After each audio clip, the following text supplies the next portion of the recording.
வணக்கம் தலைவா, அனைவருக்கும் இனிய வணக்கம். இன்னைக்கு நாம் விவசாயத்தில் பயிர்க்கடன் தள்ளுபடி தமிழக அரசு அறிவித்துள்ள பயிர்க்கடன் தள்ளுபடி கொள்கை முடிவை இறுதி கட்டத்தில் நெருங்கிட்டாங்க. என்ன அப்படின்றத இந்த வீடியோவின் வாயிலாக நம்ம பார்க்கலாம்.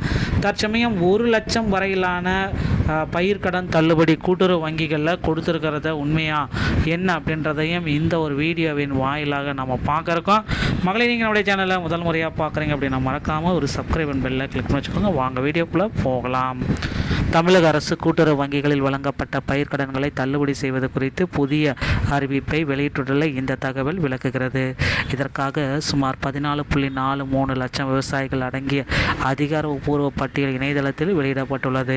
குறிப்பாக 5 ஏக்கருக்கும் குறைவாக நிலம் வைத்துள்ள சிறு மற்றும் குறு விவசாயிகளுக்கு முழு தள்ளுபடியும், ஒரு குறிப்பிட்ட வரம்புக்கு மேல் கடன் பெற்றவர்களுக்கு பகுதி அளவு தள்ளுபடியும் வழங்கப் போவதாக குறிப்பிடப்பட்டுள்ளது. தள்ளுபடி விவரங்கள் திருப்தி அடையாத சில விவசாயிகள் போராட்டங்களில் ஈடுபட்டு வருகின்றனர். தகுதியுள்ள விவசாயிகள் அரசு வழங்கியுள்ள இணையதள முகவரியின் வாயிலாக தங்கள் பெயர் பட்டியலில் உள்ளதா என்பதை சரிபார்த்து கொள்ள அறிவுறுத்தப்படுகிறார்கள். நிலுவைத் தொகையை செலுத்துவது குறித்து அரசின் இறுதி முடிவுக்காக இன்னும் காத்திருக்கிறார்கள் அப்படின்றத இந்த தொகுப்பின் மூலமாக நம்ம சொல்லலாம்.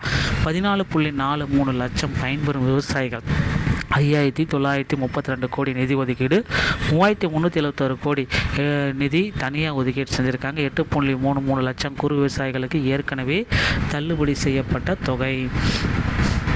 தேர்தல் வாக்குறுதி தற்சமயம் பார்த்திங்கன்னா அதில் என்ன சொல்லியிருக்காங்க அப்படின்னு பார்த்தீங்கன்னா, தற்போது யதார்த்தம் 5 ஏக்கருக்கு குறைவாக நிலம் உள்ளவர்களுக்கு 1.5% முழு தள்ளுபடி. யதார்த்தமாக விவசாயிகள் கடன் 75,000 ரூபாய்க்கு மேலே போயிடுச்சு அப்படின்னா உங்களுக்கு 35,000. இதை அது மாற்றிருக்காங்க. 1 லட்ச ரூபா வரைக்கும் தள்ளுபடி கொடுக்கலாம் அப்படின்றது 100% தள்ளுபடி. 1 லட்ச ரூபாய்க்கு மேலே போயிடுச்சு அப்படின்னா 35,000 மட்டுமே உங்களுக்கு தள்ளுபடியை கொடுக்கறதுக்கு நிறைய வாய்ப்புகள் இருக்குது. இந்த டேட்டாபேஸ் அறிவித்து தான் உங்களுக்கு தள்ளுபடி ஆகுமா இல்லையா, தகுதி உண்டு இல்லைனா தகுதி இல்லை. கூட்டுறவு வங்கிகளில் கடன் பெற்றவர்கள் தகுதி உண்டு. மத்திய கூட்டுறவு வங்கிகள், கூட்டுறவு சங்கங்கள், 5 ஏக்கருக்கு குறைவானங்க, இவங்க எல்லாமே தகுதி உண்டு. தகுதி இல்லை இந்தியன் பேங்க்கு, மற்ற வங்கிகள் 5 ஏக்கருக்கு மேலே நிலம் வச்சுருக்கிறவங்களுக்கு இந்த தகுதியே கிடையாது அப்படின்றத இவங்க டேட்டாபேஸில் சொல்கிறாங்க. ஓகேங்களா? உங்கள் கடனுக்கு எவ்வளவு தள்ளுபடி கிடைக்கும் அப்படின்னா, இந்த 1 லட்ச ரூபா வரைக்கும் கடனுக்கு பெற்று வாங்கியிருந்தீங்க அப்படின்னா 75,000 1 லட்ச ரூபா வரைக்கும் 100% தள்ளுபடி.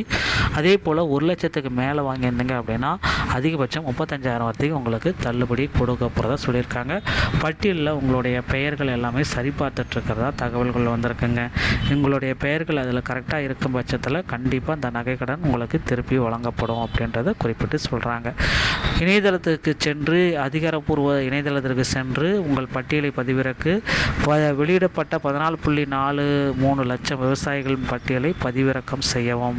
ஒரு பெயரை உறுதி செய்யுங்க. பட்டியலில் உங்கள் பெயர் இருந்தால் மட்டுமே தள்ளுபடி கிடைக்கும். இல்லைன்னா உங்களுடைய பெயர் இல்லைன்னா தள்ளுபடி நிச்சயமாக உங்களுக்கு கிடைக்க வாய்ப்பே இல்லை அப்படின்னு சொல்கிறாங்க.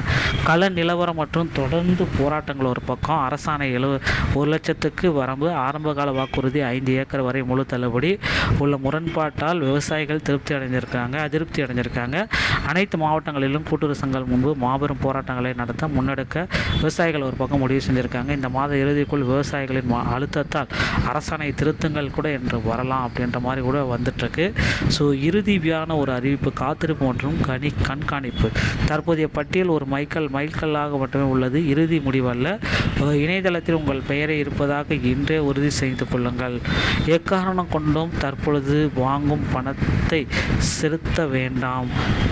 முழு தள்ளுபடி குறித்த அறிவிப்பு அரசாணை இந்த மாத இறுதிக்குள் வெளியாகலாம் என்று எதிர்பார்க்கப்படுகிறதுங்க. நண்பர்களே, இந்த ஒரு தகவல்கள் அனைத்துமே உங்களுக்கு ரொம்ப ரொம்ப பயனுள்ளதாக இருக்கும்னு நினைக்கிறேன். இந்த வீடியோ பிடிச்சிருந்தால் நீங்கள் நம்முடைய சேனலோடு இணைந்திருங்க. நன்றி, வணக்கம், தேங்க்யூ.